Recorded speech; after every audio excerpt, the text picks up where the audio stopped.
twagala okugumiza abantu nti ekigendererwa kya gavumenti ekyokulaba nti waliwo trade order mu kibuga kigenda kutuukirizibwa era nga tuli wamu ng'ebitongole bya gavumenti. Kye tubasaba kyokka tewajja kubaawo obuzibu bwonna as long as ng'abantu bagoberedde kye babasabye okugoberera.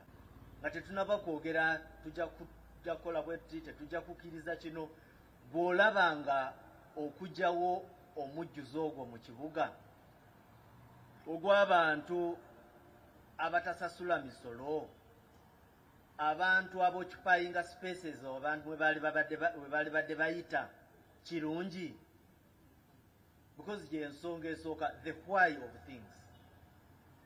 Then bwe tuva ku ekyo ne twagala tukutegeeze nti kino kyolaba kye tuli okukola tuli kikola nga gavumenti. Kwango ekyo ojja kwebuuza mwe poliisi mwagalayo ki? Police is an agency of government just like KCCA.